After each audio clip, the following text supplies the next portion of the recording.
Bhagavatam ക്യാൻറ്റോ 3 chapter 33.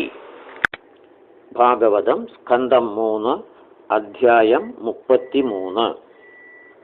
Maitreya ഉവാച ഏവം നിശമ്യ കപിലസ്യ വചോ ജനിത്രീ സാ കർദമസ്യ ദയിതാ കില ദേവഹൂതിഃ വിസ്രസ്തമോഹപടലാ തമഭിപ്രണമ്യ തുഷ്ടാവ തത്വവിഷയാങ്കിതസിദ്ധിഭൂമിം.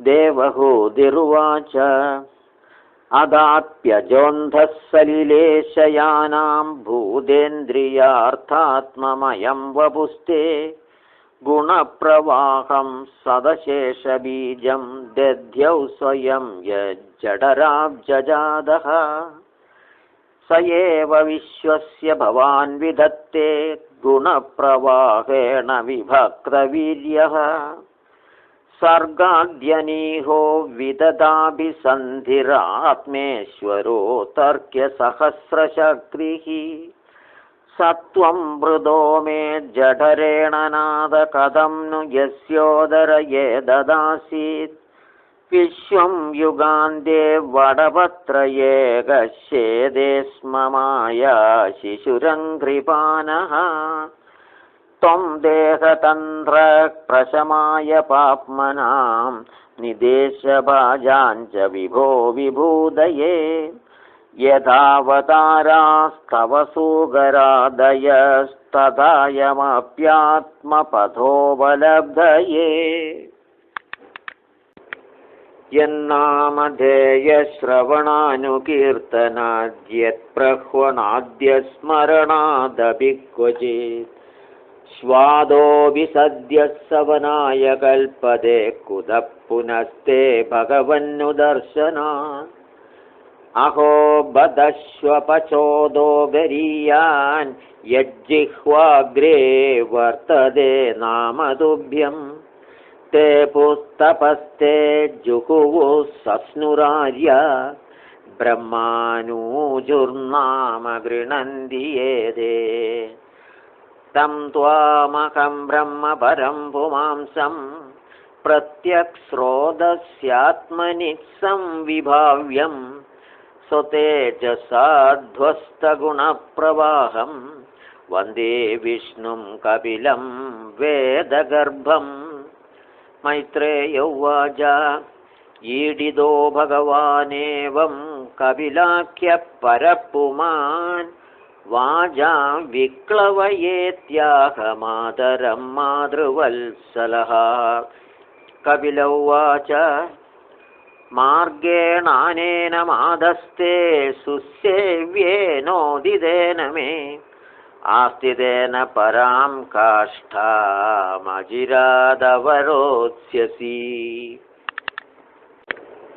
श्रद्धस्वैदन्मदं मह्यं जुष्टं यद्ब्रह्मवादिभिः येन माम भवं व्याया मृत्युमृच्छन्त्य तद्विदः. मैत्रेय उवाच इति प्रदर्श्य भगवान् सदीं तामात्मनो गतिं स्वमात्रा ब्रह्मवादिन्या कपिलोऽनुमतो ययौ. सा चापि तनयोक्तेन योगादेशेन योगयु तस्मिन्नाश्रम आबीडे सरस्वत्याः समाहिता. अभीक्ष्णावगाहकपिशान् जडिलान् कुटिलाळकान् आत्मानं चोग्रतपसा बिभ्रति चीरिणं कृशम्. प्रजापदे कर्दमस्य तपोयोगविजृम्भितं स्वगार्हस्थ्यमनौपम्यं प्रार्थ्यं वैमानिकैरपि. पयःफेन निभाशय्यादान्तारुक्मपरिच्छदाः आसनानि च हैमानि सुस्पर्शास्तरणानि च स्वच्छस्फटिककुड्येषु महामारकतेषु च रत्नप्रदीपा आभान्दिललना रत्नसंयुताः.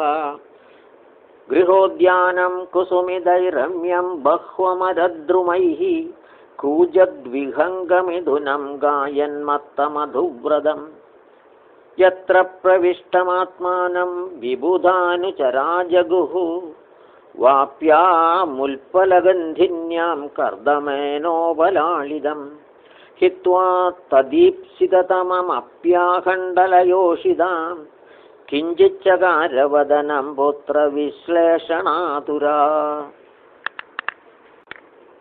वनं प्रव्रजिते पत्यावपत्यविरहातुरा ज्ञाततत्त्वाप्यभून्नष्टे वल्स्ये गौरिववत्सला तमेव ध्यायति देवमपत्यं कपिलं हरिं बभूवाचिरदो वल्सनिःस्पृहा तादृशे गृहे ध्यायति भगवद्रूपं यदाहध्यानगोचरं सूदप्रसन्नवदनं समस्तव्यस्तचिन्तया भक्तिप्रवाहयोगेन वैराग्येण बलीयसा युक्तानुष्ठानजातेन ज्ञानेन ब्रह्महेतुना विशुद्धेन तदात्मानमात्मना विश्वतोमुखं स्वानुभूत्या तिरोभूतमाया गुणविशेषणम्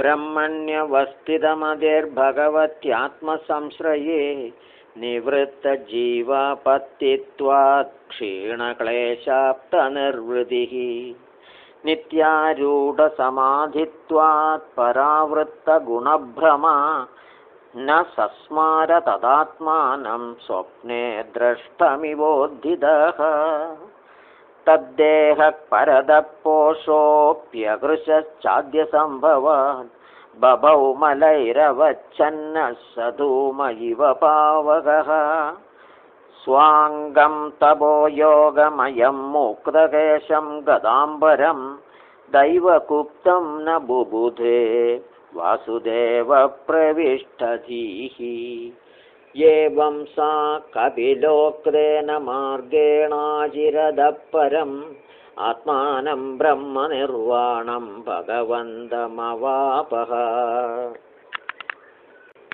तद्वीरासीत् पुण्यतमं क्षेत्रं त्रैलोक्यविश्रुतं नाम्ना सिद्धपदं यत्र सा संसिद्धिमुपेयुषी तस्यात् तद्योगविदुदमार्त्यं मर्त्यमभूत्सरित् स्रोतसां प्रवरा सौम्यसिद्धिदा सिद्धसेविता कपिलोऽपि महायोगी भगवान् पितुराश्रमात् मातरं समनुज्ञाप्य प्रागुदीचीं दिशं ययौ सिद्धचारणगन्धर्वैर्मुनिभिश्चाप्सरोगणैः स्तूयमानः समुद्रेण दत्तार्हणनिकेतनः आस्ते योगं समास्थाय साङ्ख्याचार्यैरभिष्टुतः त्रयाणामपि लोकानामुपशान्त्यैः समाहितः एतन्निगदितं तात यत्पृष्टोऽहं तवानघ कपिलस्य च संवादो देवहूत्याश्च भावनः य इदमनुशृणोति योऽभिधत्ते कपिलमुनेर्मदमात्मयोगगुह्यं भगवति कृतधे सुवर्णकेदावुपलभते भगवत्पदारविन्दम् इति श्रीमद्भागवते महापुराणे पारमहंस्यां संहितायां तृतीयस्कन्धे कापिलेयोपाख्याने 33तमोऽध्यायः।